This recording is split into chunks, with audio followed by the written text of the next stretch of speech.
Bienvenidos a nuestra serie, Introducción a las Doctrinas Bíblicas. Estoy ansioso por predicar sobre la doctrina de la expiación. ¿Ya lo mencioné? Ya está aquí. No puedo creer que al fin haya llegado. Guardé esta doctrina para justo antes de la Pascua, el domingo de resurrección, a propósito, porque la va a preparar. Podría ser el sermón de Pascua. Es así de bueno. Es un montón de teología sistemática de Grudem. Te ayudará a entender. Si te preguntas qué es doctrina, si eres nuevo, la doctrina son verdades teológicas esenciales que definen lo que se enseña. La teología estudia a Dios. Ahora, una teología equivocada puede alejarte de Dios, ¿verdad? La teología te acerca a Dios. Esto significa que si tienes una idea equivocada de Dios, si lo estudias incorrectamente, no desde la Escritura o sin la interpretación correcta de lo que realmente dice la Biblia, esto realmente obstaculizará que alguien se acerque a Dios, porque tienes una visión equivocada de Él. Y tu perspectiva de Dios determinará tu forma de acercarte a Él. Amén a todos. Hay un gran malentendido sobre la idea y la doctrina del pecado y la gracia, es decir, cómo una persona se hace justa con Dios. Mis amigos que no siguen a Jesús y no son cristianos, muchos creen ser buenas personas. Porque piensan que son buenos. Basándose en que no son tan malos como otros. Desde su perspectiva, si son buenos con Dios, es porque no son tan malos como otros que conocen. Deberías ver a mis primos, hombre. Están locos, eso es más o menos lo que me dicen. No soy tan malo como otros, por eso soy bueno. Es un truco del diablo para confundir sobre estar bien con Dios. Quiero que entiendas que no depende de nosotros estar bien con Dios. Es de Él. Porque es por gracia. La gracia es recibir algo que no merecías, no ganaste ni trabajaste. Por eso has sido salvado mediante la fe, confiando completamente en Jesucristo y su señorío para librarte del pecado. Y esto no proviene de ustedes.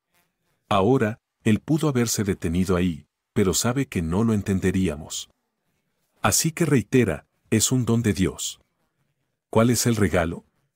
La salvación es estar bien con Dios. Es un regalo de Dios.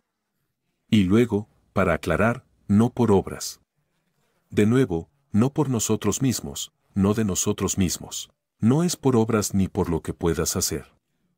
No puedes ser lo bastante bueno ni ayudar a suficientes personas para ganarte la salvación. No es así. ¿Por qué? Para que nadie se jacte. Para que nadie diga con orgullo que llegó por ser buena persona. Es un regalo de Dios. Todos estaremos asombrados en el cielo, agradecidos ante Dios por lo que Él hizo por nosotros. ¿Qué truco tan diabólico para confundirnos sobre pecado y gracia? ¿Qué truco del diablo sobre cómo somos justos ante Dios? Una palabra lleva el peso de la salvación. Expiación. Hoy profundizaré en esto. Recordemos que no es una palabra popular ni común en la calle o carteleras. ¿Recuerdas cuando escuchaste expiación fuera de la iglesia? Es crucial porque nos permite caminar en perdón y llamarlo Padre Celestial. La expiación corrige errores, cubre lo roto y paga deudas. Hoy quiero que sepas que al depositar tu fe en Jesucristo, te conviertes en Hijo de Dios.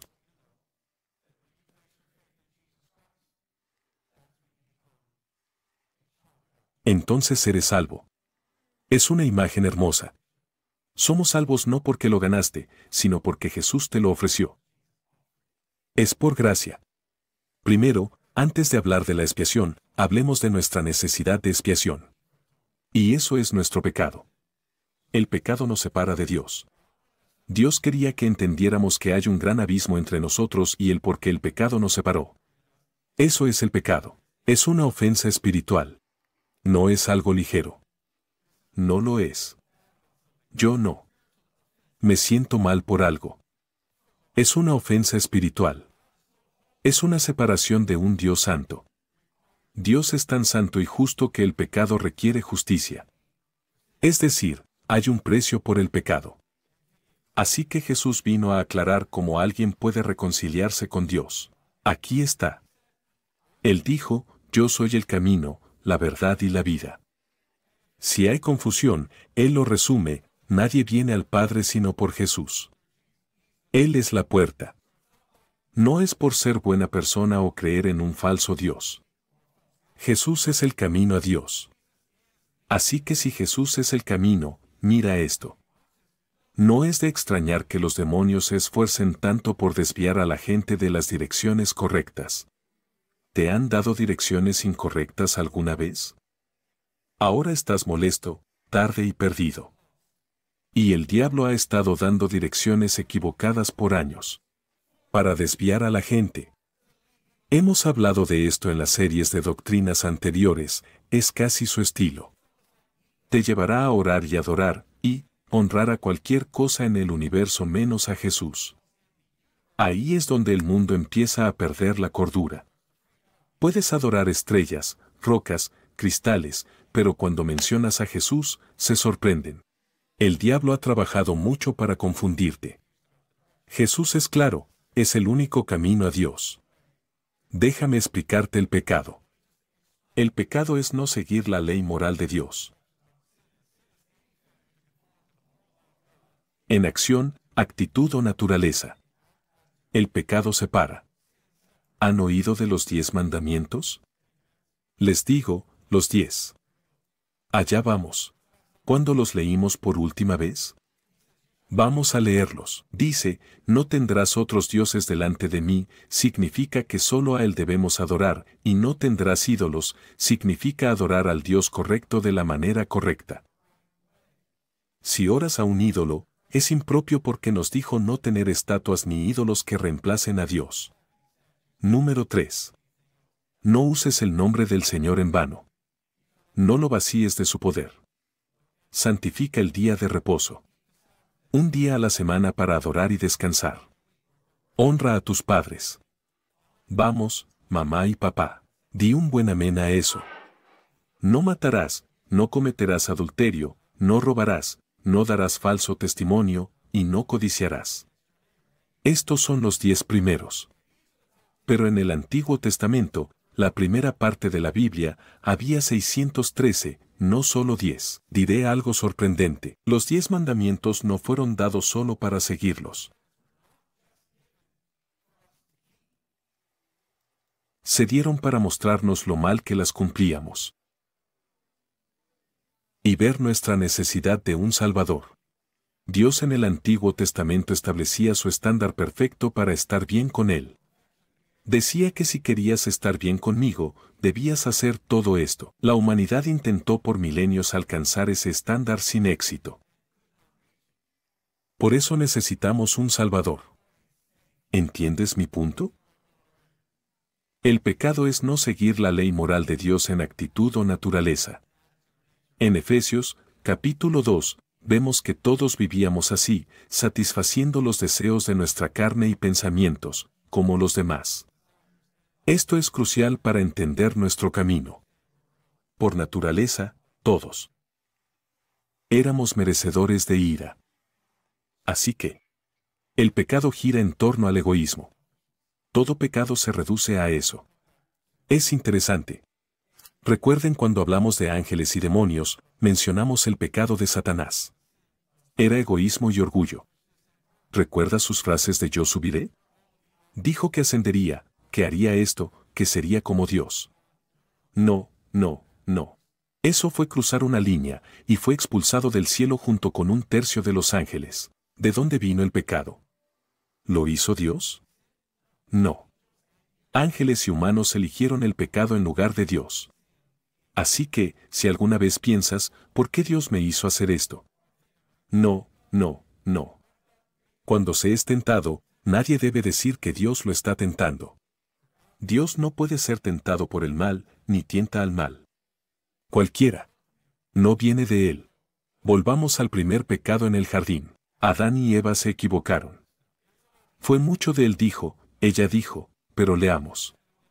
Él le dijo a la mujer sobre el diablo, Dios realmente dijo: no comas del árbol en el jardín. Y la mujer le dijo a la serpiente, podemos comer del fruto de los árboles del jardín. Pero Dios dijo, no coman del árbol en medio del jardín ni lo toquen o morirán. Sin duda no morirás.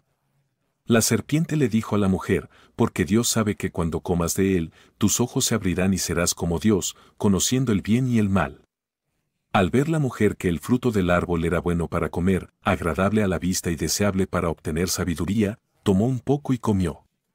También le dio a su marido, que estaba con ella, y él también comió. Entonces, sus ojos se abrieron y notaron que estaban desnudos. Cosieron hojas de higuera, ropa orgánica en su máxima expresión. Ellos cosieron hojas de higuera y se hicieron coberturas. En ese momento clave, la muerte espiritual entró al mundo. ¿El pecado responde a la pregunta ¿qué está bien? ¿Qué está mal para Dios ahora? ¿Qué dijo Satanás? Dijo, serás como Dios. ¿Qué hizo el diablo? Consiguió que Eva cuestionara la palabra de Dios. ¿Dijo realmente Dios? ¿Qué nos hace hoy el diablo? Consigue que dudemos de la palabra de Dios. Realmente dice la Biblia. Así que aquí está el gran problema. Eva confió en sus sentimientos por encima de la palabra de Dios.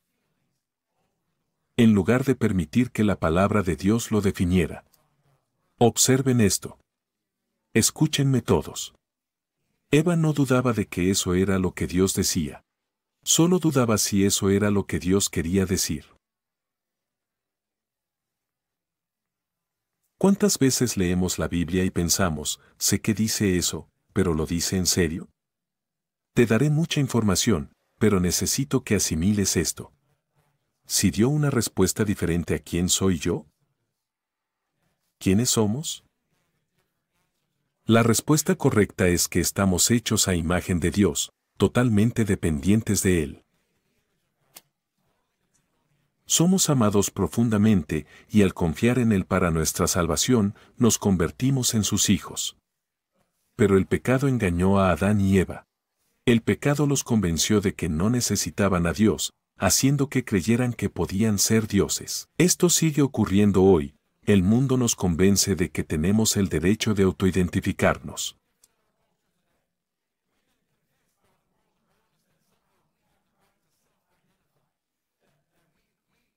Ser los dueños de nuestra vida, gobernarnos. Esto no es nuevo, comenzó con el diablo. En Romanos, capítulo 5, verso 12 dice, por tanto, como el pecado entró en el mundo por un hombre, Adán, y por el pecado la muerte. Así la muerte llegó a todos porque todos pecaron. Ahora, te daré esto. Este camino de Romanos, ¿de acuerdo?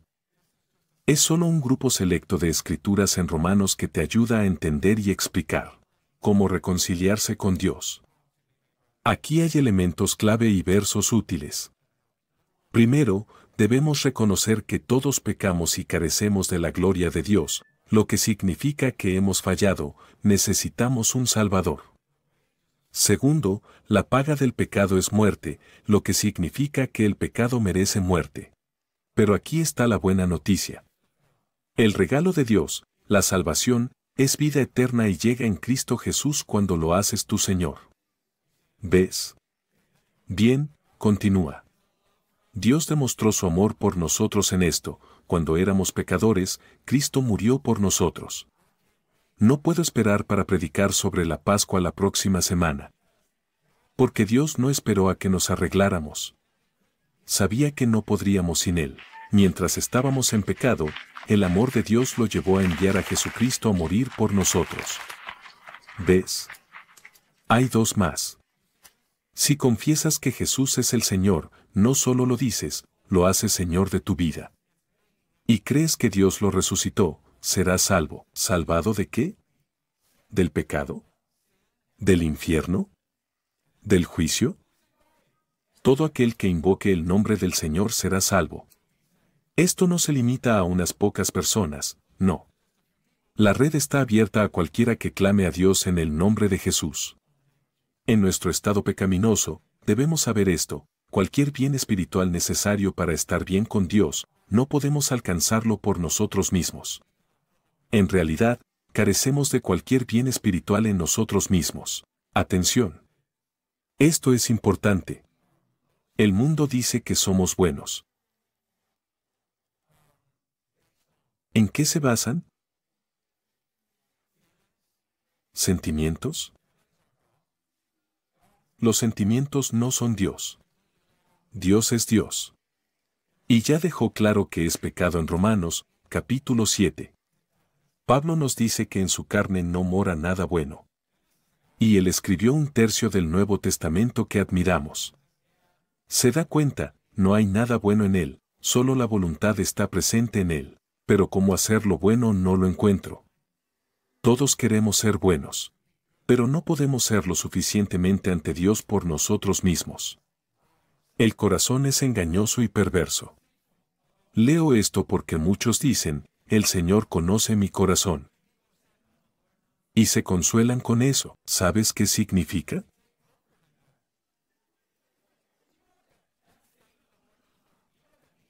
Eso significa que Él no solo sabe lo que hiciste, sino también lo que querías hacer. Sabe lo que pensaste hacer. No te consueles. El Señor conoce mi corazón, que es perverso y engañoso. Sigue a tu corazón. ¿A dónde? Mi corazón no lleva a Dios. Es engañoso y nos desvía. ¿Estás diciendo esto? Todos. Miren este versículo. Los que están en la carne no pueden agradar a Dios. Nuestra carne, nuestro cuerpo. No podemos hacerlo solos. Observa esto. Juan 15. No lo tengo aquí, pero te lo leo. Yo soy la vid, Jesús dijo, ustedes son las ramas. Si permanecen en mí y yo en ustedes, darán fruto. Pero separados de mí, no pueden hacer nada. ¿Saben qué significa nada? Nada. No es que pueda llegar al 90% y solo necesite a Jesús para el 10% extra. No, estamos en bancarrota espiritual. Juan 8, 34 dice que Jesús afirmó que quien peca es esclavo del pecado.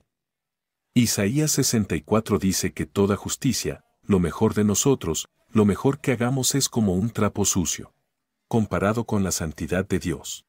Así que por nuestro pecado, la humanidad es culpable ante Dios. Mírenme todos.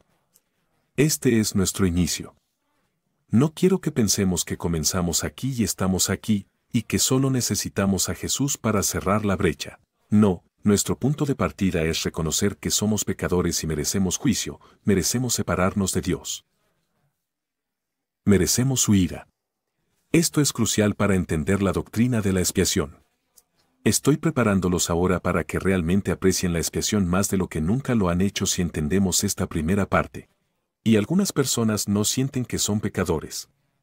Tenemos que darnos cuenta de que todos lo somos. No se trata de señalar con el dedo a un grupo selecto de personas. Todos somos pecadores. Y las personas que no creen que son pecadoras es porque están basando su pecaminosidad en el estándar equivocado. Las personas a menudo se comparan con sus amigos y otras personas en el mundo y dicen, no soy tan malo como ellos. Y por lo tanto comparado con ellos, soy bueno. Solo hay un problema. Ellos no son el estándar. Dios no califica según una curva, sino en una cruz. Así que no te compara con otros. Déjame explicarlo así: 2 hombres iban a tomar un vuelo. Uno lo perdió por 1 hora, el otro por 1 minuto. ¿Quién perdió el vuelo? Ambos. Ya sea por 1 hora o 1 minuto, los dos lo perdieron. No importa quién estuvo más cerca. Todos fallamos el objetivo, sin importar cuán cerca creímos estar. Imagina que el estándar de Dios es como un techo de 23 pies. Saltamos para alcanzarlo, tal vez tú más alto que yo, pero todos fallamos. ¿Entiendes? No podemos compararnos y decir que somos mejores que otros, eso no nos hace estar bien. No, todos fallamos. Aunque te acercaras más que otros, el estándar no se cumplió. Al pecar, somos culpables de romper la ley de Dios. Un solo pecado, porque Él es tan santo, justo y recto, es suficiente para separarnos de Dios. Solo uno. ¿Cuántos han pecado? ¿Cuántos tienen problemas con la mentira?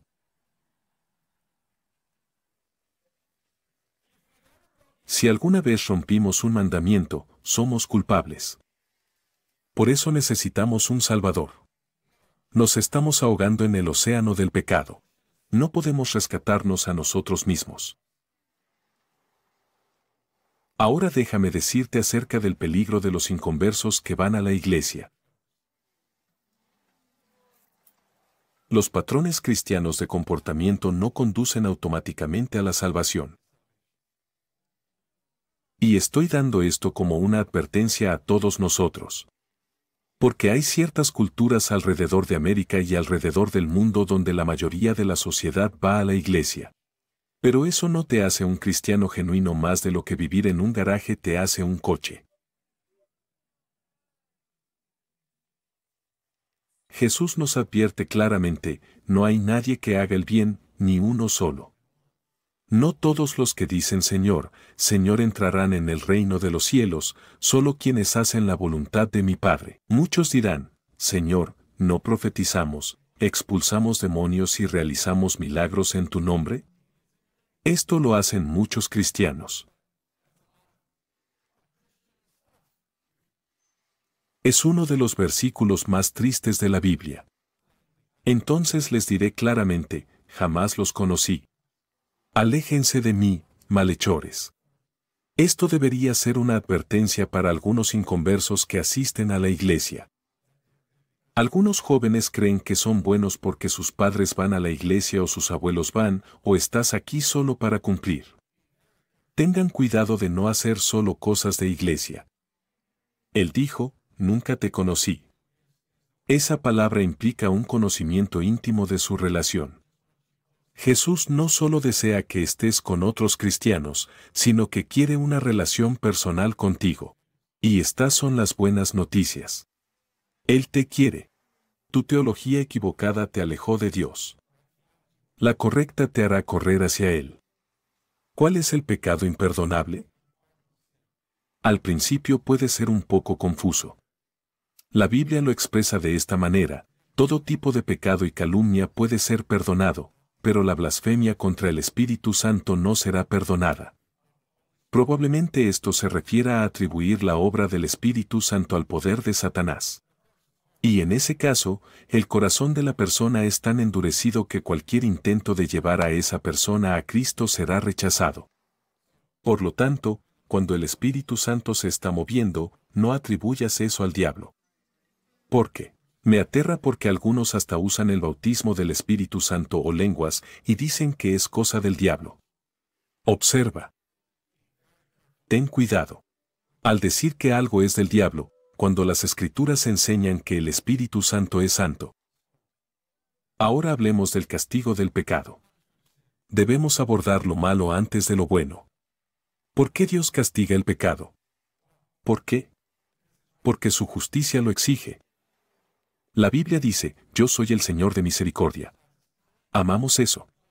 Justicia y rectitud en la tierra. Dios es santo. Di santo. Él es perfecto, sin pecado, separado de pecadores. ¿Cómo define santo? Es difícil, pero es perfecto. Sin pecado. Separado de pecadores.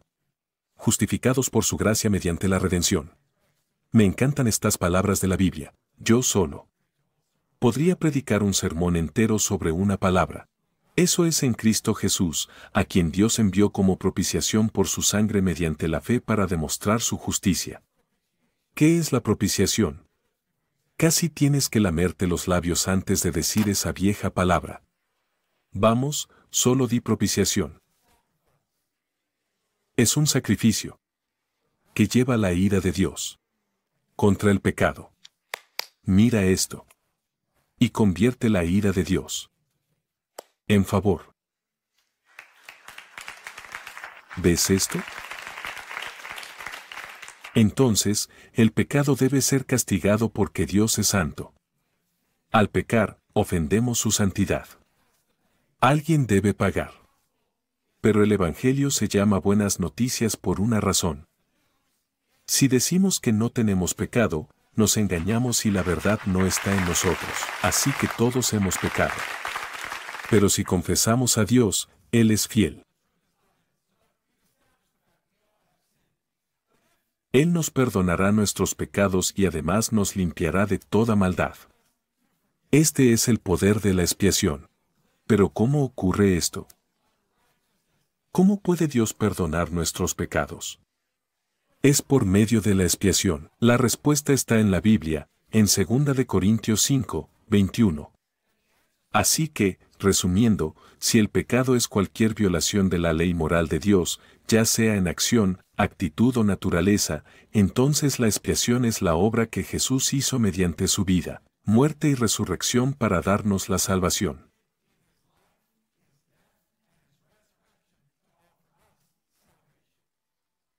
Eso es expiación. Y aquí está el versículo. Porque Él, Dios Padre, hizo a Jesús, que no conoció pecado, sin pecado, separado de los pecadores, y perfecto para ser pecado por nosotros, para que nosotros fuéramos hechos la justicia de Dios en Jesús. ¿Alguien sabe cuántos años vivió Jesús en la tierra? 33 años. Muy bien, aquí va la segunda pregunta. ¿Te has preguntado por qué 33? Al igual que los primeros 30 años, ni siquiera oímos mucho al respecto.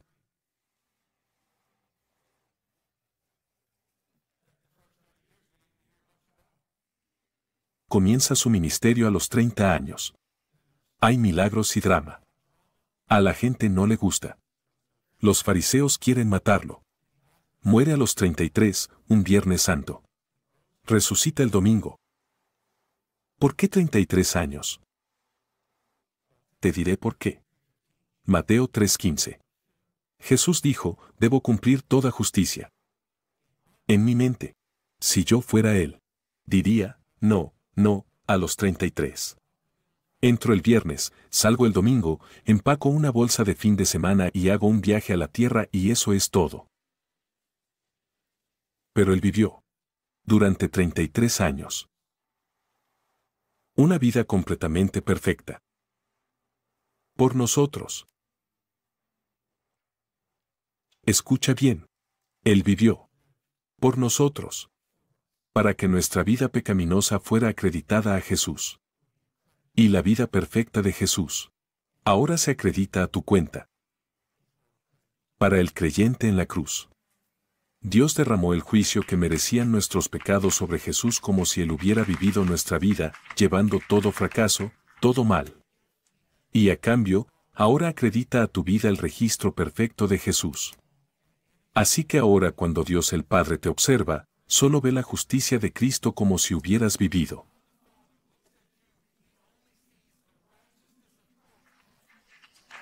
¿Jesús vivió en la tierra? ¿Es en serio? Te preguntarás por qué me emocionaba tanto predicar sobre la doctrina de la expiación. Es por esto. Deja que eso se asimile un momento. Jesús vivió una vida perfecta para que esa vida perfecta se te acreditara mientras Él tomaba toda la ira por los pecados que debíamos pagar. Y cuando le entregamos nuestra vida a Jesús, no necesitas levantar la mano cada semana.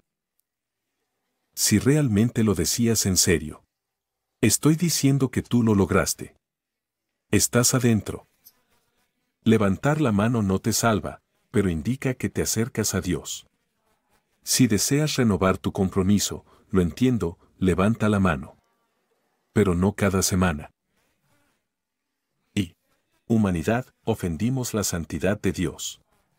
Dios no podía ignorarlo. Si lo hiciera, no sería un juez justo. No habría jueces en América que recibieran casos. Y todos los días seguían desestimando los casos. A la gente le gustaría, pero entonces los quitarían de jueces porque dejarían de ser justos. Síganme. Hay que pagar. Alguien debía pagar por los pecados para calmar la ira de Dios, porque Él es muy santo y justo. Un rescate debía pagarse. Y Jesús dijo, yo lo haré. Ahora aquí está la gran pregunta. ¿A quién se le pagó? La mayoría de la gente dirá rápidamente, el diablo pagó. No. El diablo. Él no tenía el poder para exigir un pago como este. No fue la santidad del diablo la que fue ofendida. Fue la santidad de Dios. ¿Quién recibió el pago? A Dios. Dios.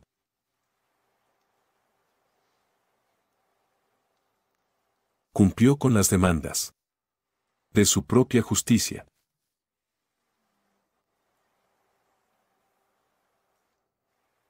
Hablas de un Salvador. ¿Qué estaría dispuesto a hacer eso por ti y por mí? Cristo nos ha redimido. Nos compró de nuevo. De la maldición de la ley. Habiéndose hecho maldición por nosotros. Porque escrito está, maldito el que es colgado en un madero. Hay una historia de un niño pequeño.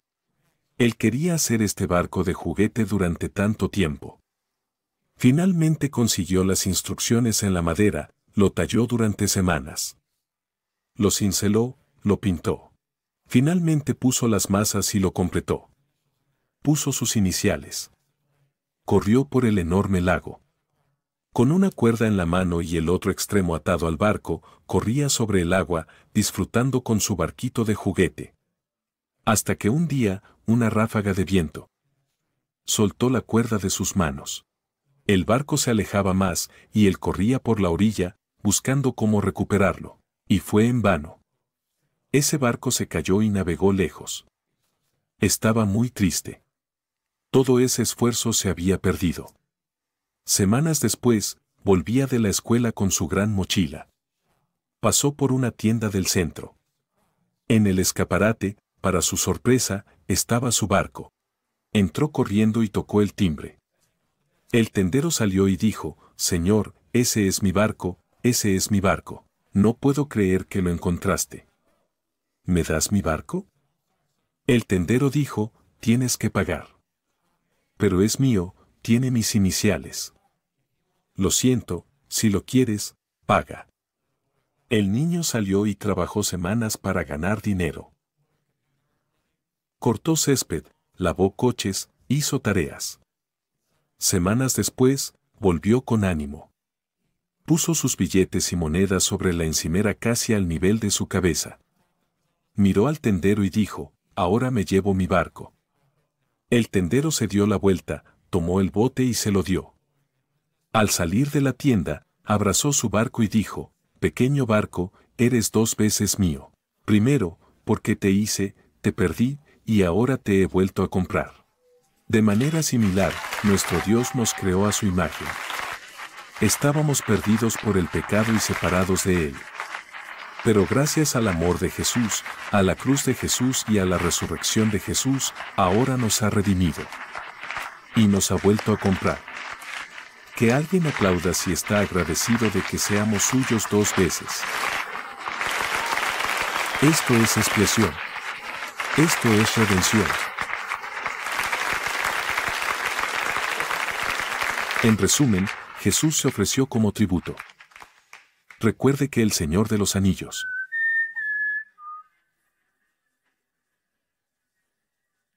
¿Los Juegos del Hambre? Década equivocada.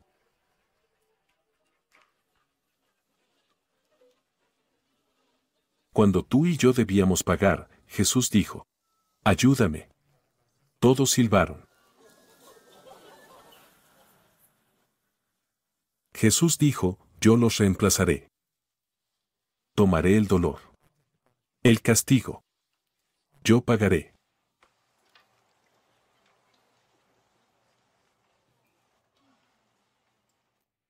Ah, hay tanto. Gracias, Jesús. ¿Ya estás agradecido? Él llevó nuestros pecados en su cuerpo sobre el madero. Celebramos eso el Viernes Santo, sábado y domingo, para que, muertos al pecado, vivamos para la justicia. Por sus llagas, las rayas de su espalda, estamos sanados. En Isaías 53, este versículo famoso, ciertamente llevó nuestras enfermedades. Cargó nuestros dolores. Y lo consideramos azotado, herido de Dios y abatido. Pero Él fue herido por nuestras rebeliones. Magullado por nuestras iniquidades. El castigo de nuestra paz fue sobre Él. Y por sus llagas fuimos curados. Todos, como ovejas, nos descarriamos. Nos enseña de nuevo. Nadie llegó solo. Nos desviamos por nuestro camino. Y el Señor cargó sobre Él, Jesús, la iniquidad de todos. Es una profecía. Antes de nacer, fue oprimido y afligido, pero no abrió su boca. Pudo haber llamado a legiones de ángeles para que lo salvaran. Ni siquiera abrió la boca cuando estaba en juicios ilegales y lo estaban acusando falsamente. Mantuvo la boca cerrada. ¿Por qué? Por ti y por mí, por Él. Fue llevado como un cordero al matadero. Y como oveja ante sus trasquiladores calla. Así que no abrió la boca, pero le agradó al Señor herirlo. Él lo ha puesto a la pena.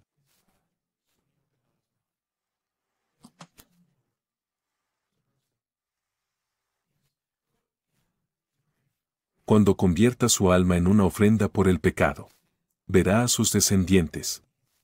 Él te está observando.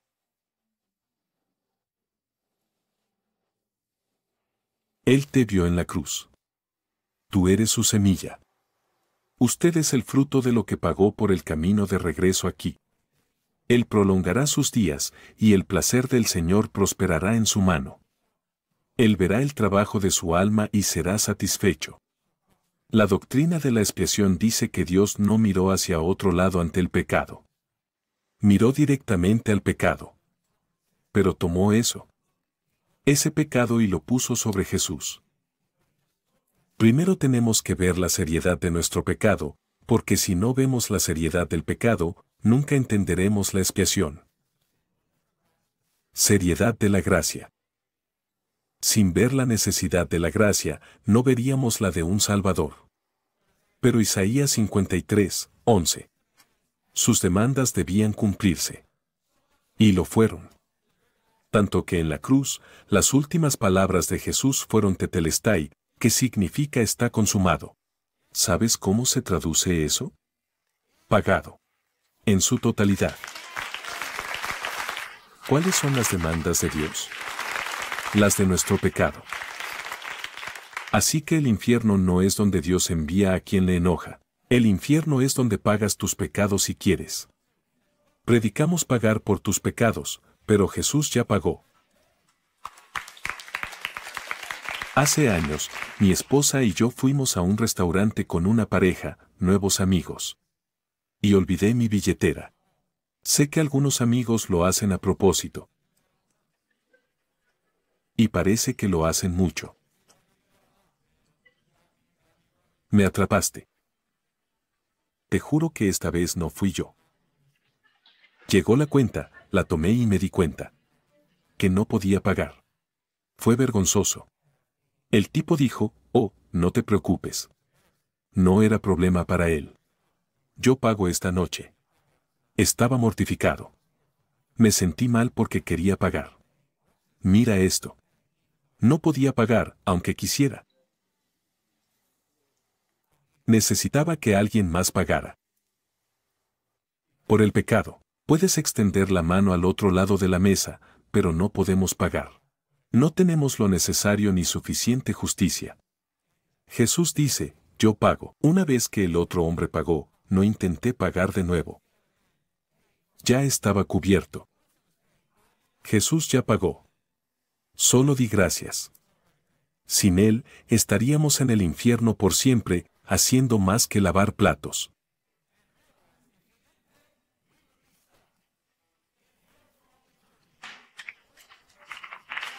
Jesús pagó primero por nuestro pecado. Pedro lo expresa así. Porque saben que no fueron rescatados con cosas perecederas, como oro o plata, del modo de vida vacío que sus antepasados les transmitieron, sino con la sangre preciosa de Cristo, un cordero sin mancha ni defecto. ¿Por qué Dios expiaría un pecado que no cometió?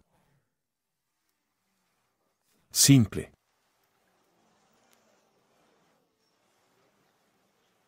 Justo ahí.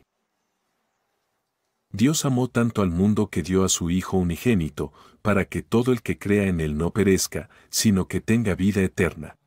Recuerden, la propiciación es el sacrificio que transforma la ira de Dios contra el pecado en favor. Es calmar y satisfacer la ira de Dios. Así que ahora Cristo Jesús, a quien Dios envió como propiciación por su sangre mediante la fe, demuestra su justicia. Eso es, por eso estamos bien ahora con Dios. ¿Había otra opción? ¿Había otra manera que no fuera que Jesús muriera en la cruz? Antes de responder, es importante notar que Jesús no pagó por los pecados de los ángeles. Tampoco tenía que pagar por ti o por mí. Debemos estar muy agradecidos. Ustedes estaban muertos en sus transgresiones y pecados, pero por su gran amor, Dios, rico en misericordia, nos dio vida con Cristo aún muertos en nuestras transgresiones. Por gracia has sido salvado. Es un amor extremo. Envió a su Hijo a pagar una deuda que no podíamos. No había otra forma. Alguien sin pecado debía pagar. Otro pecador no podía. Tú y yo no podíamos, somos pecadores. Necesitábamos a alguien sin nuestro problema. Y Jesús, antes de la cruz, preguntó al Padre, ¿es posible? Si es posible que esta copa pase de mí, hagamos algo diferente. Pero Mateo es claro, no había alternativa. No había opción. Tuvo que beber la copa del sufrimiento. Morir en una cruz era la peor pena capital imaginable. No era como la inyección letal donde alguien se duerme, era tortura extrema. Sin derramamiento de sangre, no hay perdón. ¿Quién estableció eso? Dios lo hizo, sabiendo que tú y yo no podíamos pagar por el pecado. Por eso tuvo que hacerse como ellos, plenamente humano en todos los sentidos. 33 años en la tierra para que pudiera convertirse en un sumo sacerdote misericordioso y fiel al servicio de Dios y para que pudiera hacer expiación por los pecados de las personas. Es imposible que la sangre de toros y machos cabríos quite los pecados. Y lo digo porque en el Antiguo Testamento Dios instituyó el sacrificio de animales. Ellos debían sacrificar un cordero perfecto cada año para cubrir el pecado. Pero Jesús vino y pagó de una vez por todas. ¿Qué obtenemos con la expiación? Una conciencia limpia. Tienes acceso audaz a Dios en adoración y oración. Ahora puedes acercarte a Dios. Él es tan santo que no deberíamos poder acercarnos. Pero, nuestro pecado ha sido expiado. Ahora podemos acercarnos a Él siempre. Él venció al acusador, al diablo, que diría que no eres bueno. Él silencia al diablo. Nos rescató de nuestra vida pecaminosa. Al entregar tu vida a Jesús, eres perdonado. No hay pecado mayor que su sacrificio. Eres justificado, declarado no culpable ante Dios. Significa justificado. Está justificado. Nunca peca. Eres inocente ante Dios. Estás reconciliado. Sin distancia. Te acercas a Dios. Eres amado, no solo tolerado. Mírame. Eres elegido, redimido y adoptado por Dios. Y hay más. Misericordia, gracia, paz, conexión.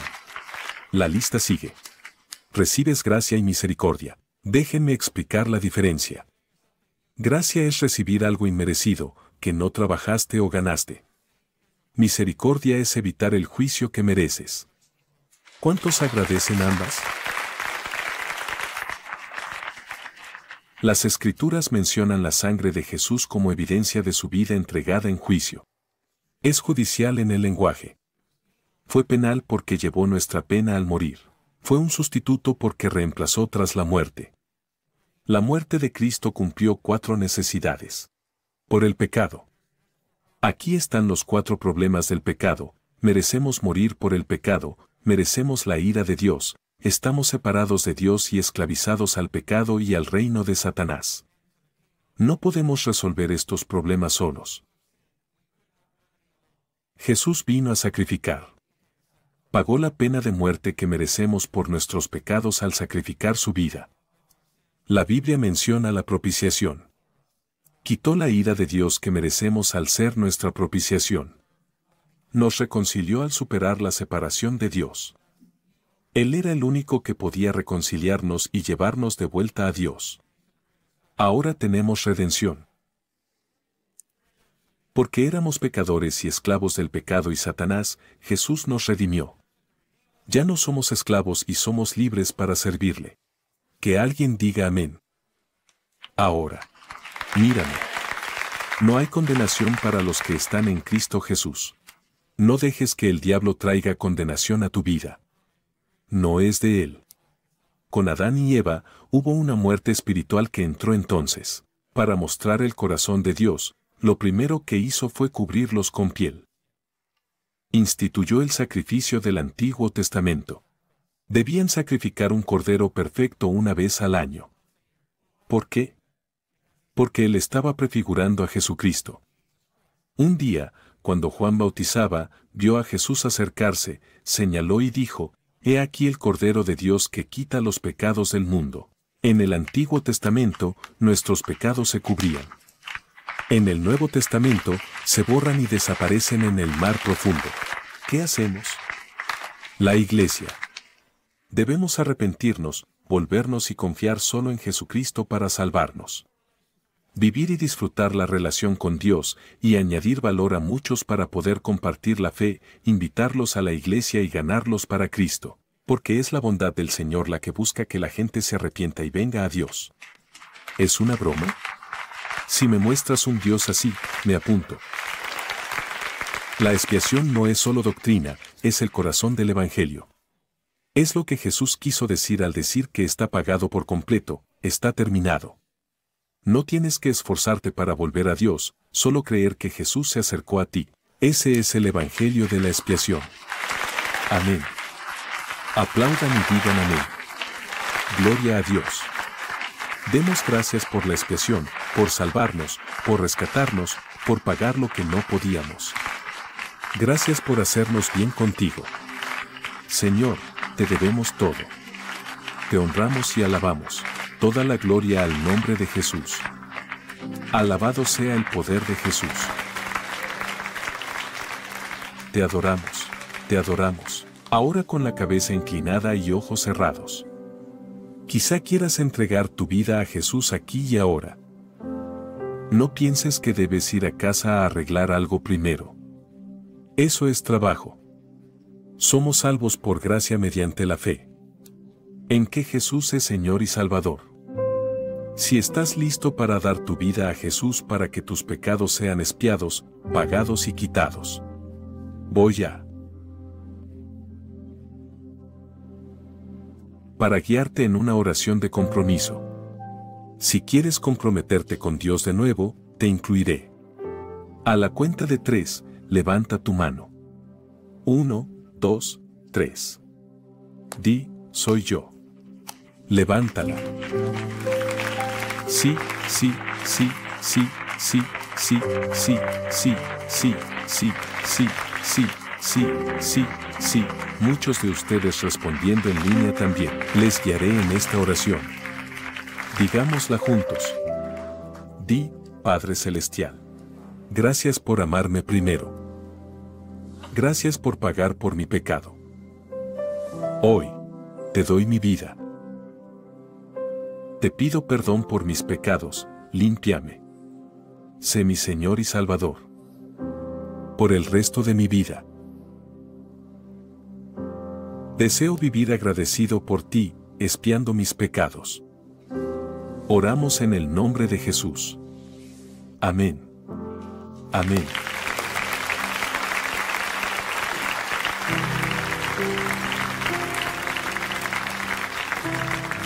Esto nos prepara para la Pascua. Saquen sus teléfonos. Toquen el círculo en la silla frente a ustedes para llenar una tarjeta de conexión. Díganos si entregan su vida a Cristo. Marquen la casilla. Si deseas dar hoy, envía el regalo por mensaje, toca el círculo en la silla o escanea un código. Hay cajas de ofrendas en las paredes traseras. Te animo. Sus ofrendas hacen posible que esto llegue a más personas. Solo quiero agradecerles al salir hoy. Que esta sea nuestra gran pregunta: ¿a quién traeremos a los servicios de Pascua? Llenemos este lugar en Brentwood 9 veces y veamos a amigos y familiares venir a Cristo. Amén a todos. Que Dios los bendiga. Si necesitan oración, nuestro equipo está disponible al frente.